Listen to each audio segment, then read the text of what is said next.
气声剑气锤，双手一划拉，枸杞般的水晶便收入囊中。寻宝人袁连哥闪亮登场，左手一个锥，右手一个锤，精准定位蓝水晶，试图用铁锤唤醒尘封已久的水晶，麻利的挑开一块硬块，宝石才露尖尖叫，顺势围绕水晶边缘一点一点击碎，浇洒水晶周边，边缘位置清晰可见。铁锤挨着锥子再来几下，小手电一打，当光聚集在紫水晶上方，袁连哥知道能源紫水晶要到手了，沿着宝石边撬开硬块，几颗迷你水晶若隐若现。用清水清洗过后，袁连哥不断的用锥尖拨弄表面的杂质，为后续工作铺垫。由于水晶嵌入的较深，袁连哥不停的变换角度以及敲击的位置，再使用灯光观察，效果比刚刚更让人喜悦。袁连哥加快手中的速度，小心翼翼的敲击着紫水晶的周围，但目光不自觉的被这个小宝贝吸引，几下动作打远光灯，照亮前方挖宝的路。随着袁连哥一步一步深入宝石边缘的硬石块中，可以看到宝石的下方已被袁连哥敲出一个空隙，尖锥已经可以进入空隙里，曙光就在前方。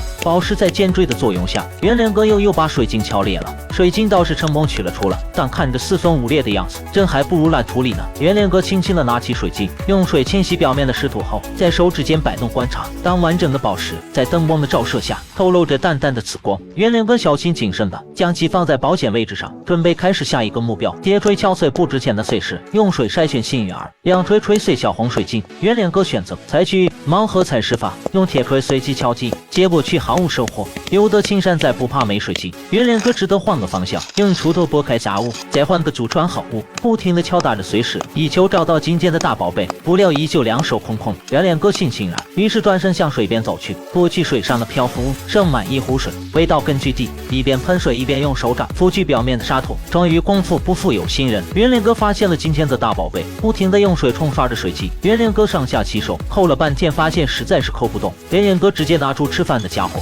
上来先是几锤子，锥子也紧随其后，小手电一打看成色，一套动作如行云流水般丝滑。今天又是收获满满的一天。